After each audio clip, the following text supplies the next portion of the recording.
Xin chào tất cả các bạn đã quay lại kênh Anh Min Audio. Kết thúc tập trước, sau khi Tần Trần cùng Tiêu Nhã rời đi, Trác Thanh Phong rất muốn giữ hắn lại, nhưng không biết cách nên mở miệng thế nào. Khi nhìn về phía Hứa Bác, Trác Thanh Phong liền biết, muốn kéo gần mối quan hệ với Tần Trần thì trước tiên phải bắt đầu từ Hứa Bác. Rồi sau đó, hắn liền gọi Hứa Bác vào phòng riêng, cẩn thận rót nước pha trà mời Hứa Bác. Về phía Hứa Bác, tự nhiên được các chủ đối đãi long trọng thế này làm hắn cũng không quên, không biết nên vui hay sợ nữa. Biết Hứa Bác không giỏi mấy việc giao tiếp này, nên Trác Thanh Phong liền nói thẳng vào vấn đề. Hắn nói trong thời gian mình làm các chủ, không quan tâm đến Đan Các, làm cho danh tiếng của Đan Các còn dưới cả Lãnh gia. Nhưng mà bản thân lại không thích việc quản lý, nên đã đưa ra ý định là bổ nhiệm Hứa Bác lên làm phó các chủ. Hứa Bác đột nhiên được lên làm phó các chủ, ban đầu chắc chưa quen nên ra sức không nhận. Nhưng sau một hồi bị Trác Thanh Phong ép, thì hắn cũng bắt buộc phải nhận chức vị này. Sau khi tìm xong người thay mình xử lý công việc, Trác Thanh Phong liền hỏi những nhận thức của Hứa Bác về Tần Trần. Lúc này, Hứa Bác mới kể lại tất cả mọi chuyện cho Trác Thanh Phong nghe. Đầu tiên là chuyện Kim Nguyên trưởng lão cấu kết với Lãnh gia để hạ độc mình, rồi đến việc gặp được Tần Trần thay mình giải độc. Ngay cả đến thủ pháp kim châm điểm huyệt Hứa Bác cũng nói ra luôn. Sau một hồi nghe Hứa Bác nói, đầu tiên cũng khiến cho Trác Thanh Phong không khỏi thất kinh khi biết Kim Nguyên trưởng lão âm thầm cấu kết với Lãnh gia. Nếu chuyện đó mà thành công thì Đan Các không khác gì phụ thuộc vào Lãnh gia, mà các chủ như hắn sẽ trở thành tội nhân muôn đời của Đan Các. Nhưng mà bỏ qua chuyện này, thì Trác Thanh Phong càng tin tưởng hơn vào Tần Trần có thể trị khỏi vấn đề của mình. Trước đó, thì hắn mới chỉ miễn cưỡng tin được thôi.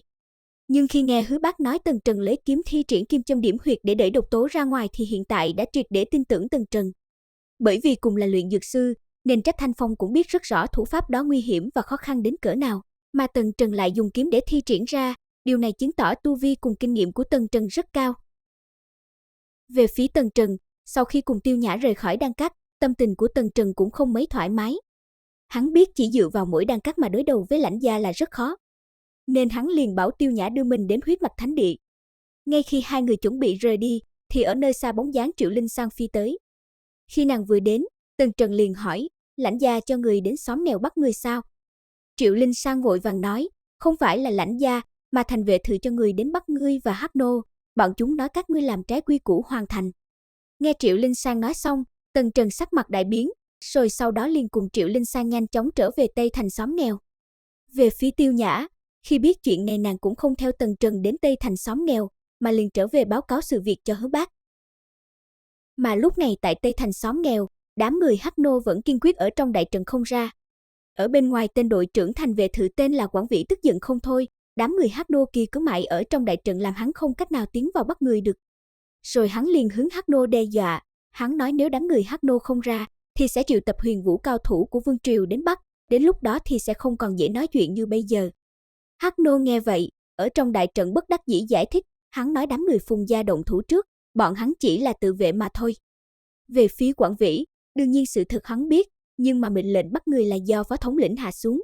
Vì vậy đám người Hắc Nô mặc dù vô tội nhưng hắn vẫn nhất định phải bắt về, không thì bản thân lại mang tội thất trách, bất lực. Do vậy hắn lại hướng đám người Hắc Nô nói, mạng người quan trọng, không thể nghe một phí từ các người được. Trước hết các ngươi theo ta về thành vệ thự, nếu các ngươi vô tội đến lúc đó ta sẽ thả các ngươi ra. Biết lần này không thể nói lý với đám người kia, nên Hắc Nô yêu cầu bọn chúng đưa lệnh bắt ra thì mới chịu. Thấy Hắc Nô kia yêu cầu lệnh bắt, làm cho Quảng Vĩ cũng có chút nóng giận, nhưng ngay sau đó, một tên thuộc hạ đã cầm lệnh bắt đưa tới. Cầm lệnh bắt trong tay, Quảng Vĩ hướng đám người Hắc Nô cười lạnh nói, lệnh bắt đã có ở đây các ngươi còn gì để nói. Hiện tại ta đếm đến 3, nếu các ngươi không ra, đến lúc đó sẽ liệt các ngươi vào tội mưu phản. Đang lúc không biết xử lý thế nào, thì Tần Trần đã về đến nơi, rồi hắn hướng Quảng Vĩ nói, ta sẽ theo mấy vị đến thành vệ thự, nhưng mà mấy người bọn họ lúc trước không có động thủ, nên sẽ không phải đi chứ.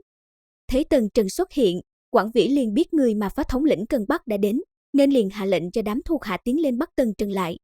Cũng đúng lúc này, Hứa Bác đã đem Tiêu Nhã đến đây, hắn liền hướng Quảng Vĩ quát, Tần Trần là người Đan Các, ngươi có tư cách gì bắt hắn đi. Nói xong Hứa Bác hướng Tần Trần nói, Tần Trần ngươi yên tâm, có ta ở đây, đám người kia đừng mơ tưởng đưa ngươi đi.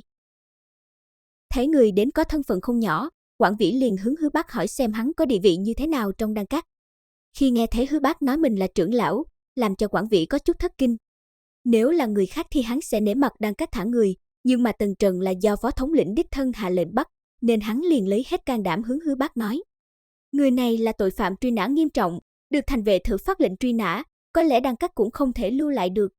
Nếu trưởng lão một mực ngăn cản, là muốn đại biểu cho Đan Các cùng thành vệ thự là địch sao? Nghe Quản Vĩ nói vậy liền làm cho Hứa Bác tức giận, hắn nói mình là trưởng lão đồng thời cũng là tân nhiệm phó các chủ Đan Các, làm sao có thể để cho đám người Quản Vĩ bắt người của Đan Các được.